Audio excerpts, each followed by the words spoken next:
Alô pessoal, sejam todos muito bem-vindos a mais um vídeo do Clube FI. E hoje a gente vai conversar sobre o fundo BTG Logística, código de negociação BTLG11. Esse é um fundo que tem praticamente 10 anos já de existência em bolsa, porém inicialmente na mão de outro gestor e outro administrador. Há menos de um ano é que ele passou para a gestão do BTG Pactual e nesse momento está fazendo a sua 8ª emissão de cota, sendo que é a segunda na mão do BTG. Vamos dar uma olhada? Então, para a gente conhecer um pouquinho mais, basta a gente vir aqui na página principal do Clube FI e colocar um pedaço do código ou do nome do fundo. A gente vai primeiro para a aba básica, que tem aquelas principais informações sobre o fundo. A gente vê que ele é do ramo de logística, como o próprio nome dele já supõe. Lembrando que fundos desse segmento também podem ter alguma coisa de industrial, não só de armazenagem e centros de distribuição, pode ter um pouquinho de industrial. No caso desse fundo, ele é bem mais focado em logística mesmo do que industrial, mas o regulamento permite. A data do IPO dele, do começo dele em bolsa, foi de agosto de 2010, então como a gente está gravando isso em julho de 2020, então praticamente 10 anos de existência. O gestor é o BTG Pactual desde setembro de 2019. Foi uma assembleia convocada pelo representante dos cotistas para fazer a mudança, que sim, mudou o administrador e gestor para o pessoal da BTG. Tem cerca de 3.300.000 cotas e representa hoje no IFIX cerca de 0,44% a administração do BTG, conforme a gente comentou. Se a gente for olhar o histórico de cotações, claro, um fundo com um longo período de existência aí, que já passou por altos e baixos, como o mercado como um todo. A gente pode ver que ele, claro, lançado a R$100, bateu o auge dele. Vamos dar uma olhada ali por volta de 2013, vamos dar um zoom aqui para a gente poder enxergar melhor. A gente vai ver o zoom aqui, provavelmente o auge foi aqui em setembro de 12 a R$121,54. Claro, depois veio todo um período de baixa no mercado, respeitando particularidades de cada fundo. O vale dele, né, a última cotação mais baixa aqui dele, 47, chegou a cair abaixo de R$50 aí. Não foi, alguns fundos tiveram seu vale mais próximo a janeiro, dezembro de 15, nesse caso aqui, histórias particulares da vida do fundo, e veio aos pouquinhos subindo, lateralizou um pouco, chega a bater o seu pico em janeiro de 20, como praticamente todo o mercado, no caso dele dia 7 de janeiro, a R$134, depois cai para 77, e hoje, no dia que a gente grava esse vídeo, ele está a R$105. Olhando o histórico de dividendos, a gente vai dar uma olhada. Aqui tem uma amortização muito grande, né, um rendimento grande, uma amortização grande da venda de um imóvel que aconteceu nessa época. Se a gente der o zoom aqui para tirar um pouquinho, a gente vai ver que no começo ele distribuía aí 70, 80, chegou a bater 90 centavos por cota. Vamos dar um zoom aqui só para... Pronto, que aí o zoom fica melhor. Desde então, ele veio distribuindo valores bem menores do que esse, 20, 27 centavos por cota, 24, 30 centavos por cota. O pessoal da BTG assumiu em setembro de 2019, a gente pode ver 40 centavos, chega a bater 74 na virada do ano, e nos últimos meses distribuiu 50 centavos por cota. Analisando o valor patrimonial, a gente vai ver que o valor patrimonial da cota está em R$ 99,99 e o valor da cota levemente acima, 5% acima. Valor patrimonial de 338 milhões, valor de mercado 355 milhões. Então, bem próximo aí um leve ágio. Se a gente for olhar o histórico do fundo como um todo, né, a gente vai ver que, assim como os preços variaram muito, também a relação preço-valor patrimonial varia, né? o patrimônio de um fundo anda mais devagar, já que a reavaliação dos imóveis é anual e o preço é muito mais dinâmico. Então a gente vai ver momentos em que o fundo estava negociando aí a 70% do valor do seu, 70% do seu valor patrimonial, então 30% de desconto, até mais em alguns meses, 58% do valor patrimonial e tudo mais. E, claro, já teve momentos de mais ágil, de 107%, recentemente, se a gente olhar, 111%, 122% foi o auge em janeiro recente. Quantidade de cotistas. Os fundos antigamente não eram obrigados a divulgar a sua quantidade de cotistas, isso começou apenas em 2017. O fundo teve aí em torno de 2.000 cotistas, 3.000 cotistas, até dezembro de 2018, quando começa a aumentar a quantidade de cotistas e chega hoje a 20.621 cotistas. No que tange a liquidez, principalmente depois que a BTG assumiu, melhorou bastante. A gente pode ver que esse mês de julho, como a gente está gravando aí no começo do mês de julho, pode estar um pouco distorcido, mas pegando um mês inteiro como junho, a gente vê uma média de 2 milhões de reais negociados por dia. Se a gente olhar o histórico como um todo, a gente vê vários meses aqui negociando 300 mil por dia, 150 mil por dia, 100 mil por dia. Também o mercado também era muito menor, a quantidade de cotistas também era muito menor. A partir de janeiro começa a aumentar, a BTG assume aqui, setembro, outubro, então 270 mil negócios, 270 mil reais em negócios por dia, a gente pode ver até também a quantidade de negociações, 4 mil negócios por dia, e a partir de janeiro a gente tem um incremento para quase 10 mil negócios, 7 mil aqui no pior mês. Claro, é por causa da emissão, da 7ª emissão também, há um estouro aqui de movimentação em junho, de 24 mil negócios, e mês de junho está com 4 mil negócios, o mês ainda correndo, provavelmente deve superar aí a base dos 10 mil negócios, ou seja, se a gente pegar aqui uma média de 8 mil negócios, pensando no mês com 20 dias úteis, 400 negócios por dia, o que é bastante tranquilo. Vamos dar uma olhada no relatório? Se a gente olhar o relatório, a gente pode ver aqui o último relatório divulgado pelo fundo. A gente pode entender um pouquinho melhor da estratégia dele. Hoje ele tem 7 imóveis, com alguma concentração no Sudeste, porém não a totalidade. Aqui tem a distribuição de resultados.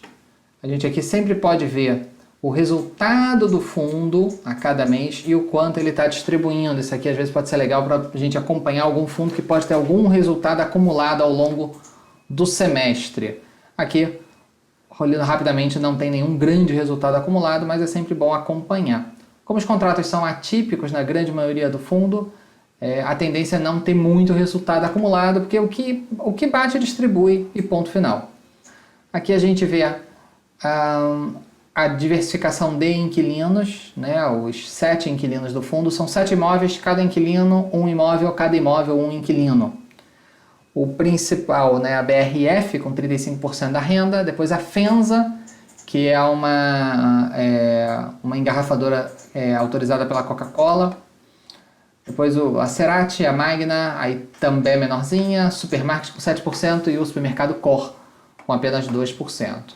Olhando o vencimento, né, o fluxo de vencimento, a gente vê que tem 12% para vencer ainda em 2020, 2021 nada, 2022 11%. Aqui, como é por receita, é razoavelmente fácil da gente montar o quebra-cabeça. Nem sempre vai ser o caso, mas 12% é a Magna, 11% aí também.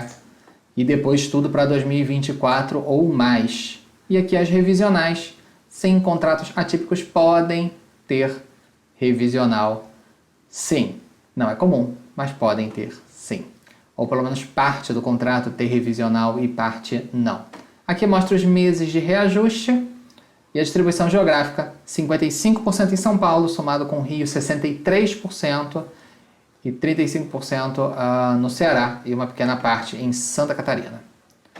O principal segmento de atuação dos inquilinos é a área de alimentos, né? Área alimentícia de alguma forma, o que é um setor bastante resiliente mesmo na crise, porque a pessoa continua precisando comer, então a pessoa não consegue censurar muito, reter muito esse tipo de despesa, então um setor bastante resiliente. Sobre o indexador, 71% em IGPM e 29% em IPCA, o que nem é tão habitual. Normalmente contratos atípicos são pelo IPCA e contratos típicos pelo IGPM. Não é o caso desse fundo, nenhum problema maior, só uma observação. A gente vê que 91% da receita é em contratos atípicos e 9% apenas em contratos típicos. São 2 imóveis típicos e os 5 imóveis atípicos, e os principais são atípicos.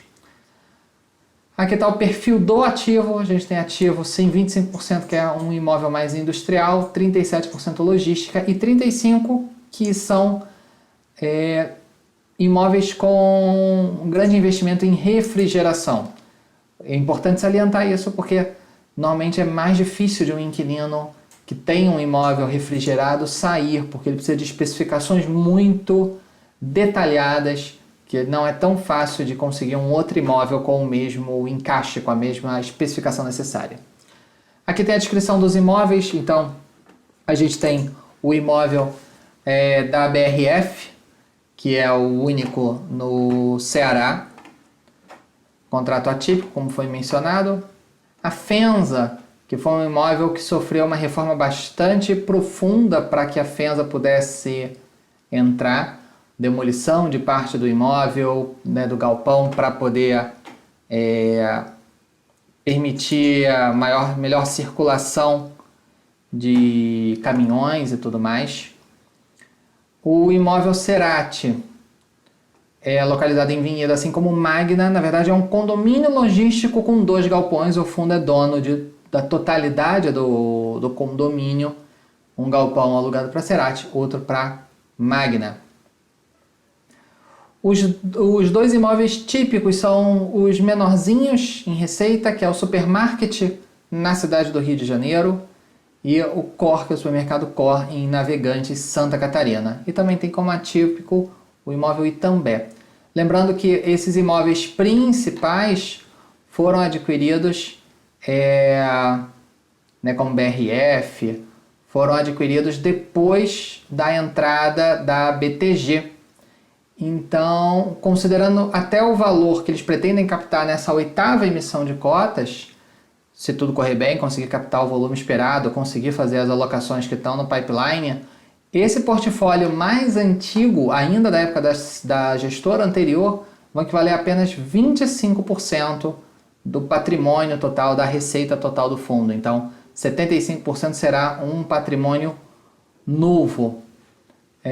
Aqui tem alguns detalhes sobre a aquisição da BRF, né, do imóvel da BRF em Fortaleza. Então toda a especificação 6 toneladas por metro quadrado, que é um valor bastante alto, considerado um imóvel de primeira classe, um imóvel que tenha esse tipo de carga. Um pé direito também bastante alto, de 12, quase 13 metros de pé direito. Tem um vencimento até 2032 num contrato atípico. A multa, sim, é pagar todo o valor que sobra. Hoje o valor do aluguel é de R$817 mil por mês. E aqui tem todo o racional, inclusive a explicação sobre uma pequena dívida. Sim, esse imóvel foi adquirido com uma alavancagem. Então, o valor do imóvel de 120 milhões, 87 milhões o fundo pagou à vista, e 33 milhões, que equivale a 28% do imóvel, com um prazo total de 12 anos para poder pagar, carência de amortização de 2 anos e uma taxa de CDI mais 3% ao ano, um cap rate de 8,73. Então, a dívida está sendo tomada CDI mais 3% ao ano e o cap rate de 8,73. Dessa alavancagem é interessante a gente entender que, como ela é de um valor pequeno do imóvel e de um prazo longo, ela é montada de forma que o próprio aluguel que a BRF paga é mais do que suficiente para pagar essa parcela que vai começar daqui a aproximadamente 2 anos. Então, em não havendo nenhum problema maior, tudo acontecendo dentro do planejado, o próprio aluguel já vai quitando. Por quê? O cap rate dessa operação e dessa aquisição, digamos assim, comparado aos juros da operação, e levando em consideração que não é o imóvel como um todo, o fundo não precisa meter a mão no bolso para poder pagar aquela parcela mensal. A própria operação da BRF, o próprio contrato de aluguel, já é suficiente para pagar isso. E, além disso, caso, por exemplo, o fundo fique em alguma situação desconfortável com essa dívida, porque, por exemplo, o CDI subiu demais, absurdamente, e deixou o fundo um pouco menos confortável com essa situação. É uma dívida relativamente pequena. Considerando que o fundo tem um patrimônio de mais de 300 milhões de reais e que ele está planejando captar outros 300, essa dívida, que é de 33 milhões, é apenas 5% do patrimônio. Então, não é difícil para o fundo ter esse dinheiro em caixa num momento futuro, e 33 milhões hoje, que ele vai começar a bater daqui a 2 anos. Então, se daqui a 5 anos ou 7 anos acontecer alguma mudança na economia e esse CDI ficar desconfortável para o fundo, essa dívida vai estar tão pequena que é relativamente fácil ele, aí sim, meter a mão no bolso e quitar essa dívida. No momento, enquanto o cap rate for tão superior assim à taxa de juros, é uma dívida que traz uma alavancagem positiva, traz um fluxo de caixa positivo para o fundo. Tá bom, pessoal? Espero que vocês tenham gostado. Um forte abraço e até a próxima. Tchau, tchau!